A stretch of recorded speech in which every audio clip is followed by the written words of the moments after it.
നമസ്കാരം പ്രിയ സുഹൃത്തുക്കളെ, ഈരാറ്റുപേട്ട തൊട്ട് വാഗമൺ വരെ ആ റോഡ് പോയിട്ടുള്ളവർക്കറിയാം. അതായത് കുറച്ച് വർഷങ്ങൾക്ക് മുമ്പ് ആ റോഡിലൂടെ സഞ്ചരിച്ചിട്ടുള്ളവർക്കറിയാം അതിൻ്റെ ബുദ്ധിമുട്ട്. പിരാകാതെ ഒരാൾ പോലും വാഗമണ്ണിൽ എത്തിച്ചേർന്നിട്ടില്ല ഈ റോഡ് വഴി പോകുമ്പോൾ. ഇതല്ലാതെ എറണാകുളം വഴി വരുമ്പോൾ മുട്ടം വഴി വരുന്ന മറ്റൊരു റോഡ് കൂടിയുണ്ട്. പക്ഷേ ഏറ്റവും കൂടുതൽ ആൾക്കാർ ആശ്രയിച്ചുകൊണ്ടിരുന്ന ഈ പാത വളരെ പരിതാപകരമായിട്ടായിരുന്നു ഉണ്ടായിരുന്നത്. പക്ഷേ ആ റോഡിൻ്റെ ഇപ്പോഴത്തെ അവസ്ഥയാണ് ഈ വീഡിയോയിലൂടെ ഞാൻ കാണിക്കാൻ ആഗ്രഹിക്കുന്നത്. ഇത് 2024 സെപ്റ്റംബർ മാസത്തിലാണ്.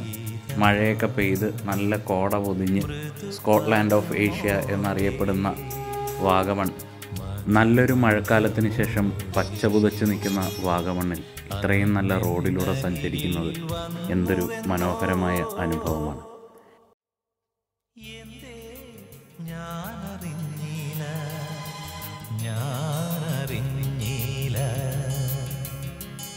ഏതോ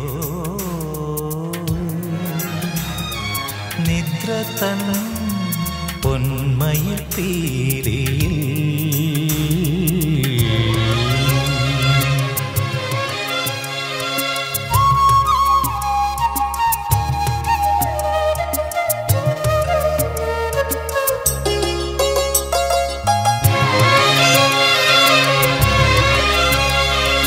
ആ വഴിയോരത്ത്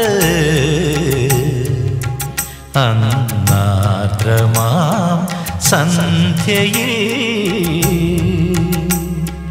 ആവണിപ്പൂവായി നീ നിന്നുവെന്നോ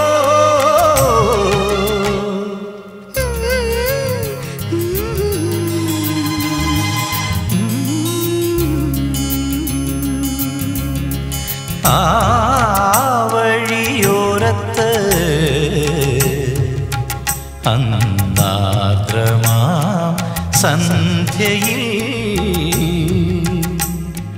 ആവണിപ്പൂവായി നീ നിന്നുവെന്നോ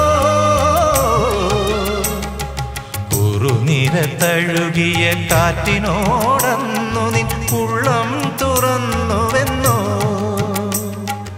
അരുമയാം ആമോഹ പൊൻതൂവലൊക്കെയും പ്രണയനിലാവായി ഒഴിഞ്ഞുവെന്നോ എന്തേ ഞാനറിഞ്ഞില്ല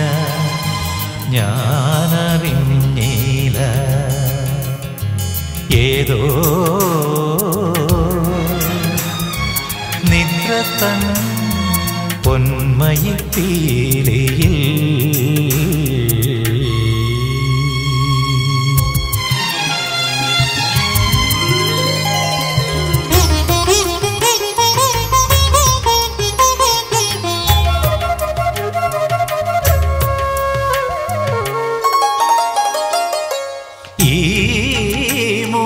തണ്ടിൽ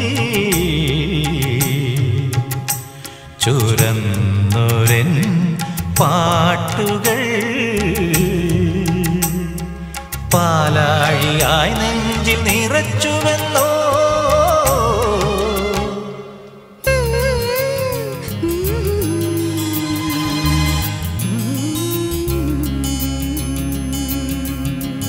ഈ മുളം തണ്ടിൽ ചുരന്നൊരൻ പാട്ടുകൾ പാലാഴിയായി നെഞ്ചിൽ നിറച്ചുവെന്നോ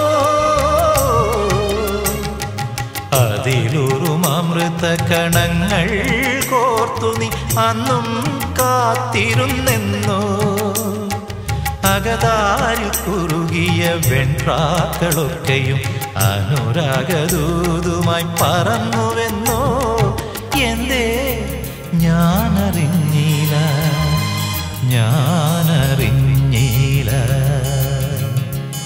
ഏതോ നിദ്ര തൻ പൊന്മയിൽ പീലിയിൽ ഏഴുവർണ്ണങ്ങളും നീർത്തി തളിരിലത്തുമ്പിൽ നിന്നൊതിരും മഴയുടെ ഏകാന്ത സംഗീതമായി മൃദുപദമോടെ മധുമന്ത്രമോടെ അരികിൽ വന്നുവെന്നോ എന്തേ ഞാനറിഞ്ഞില്ല.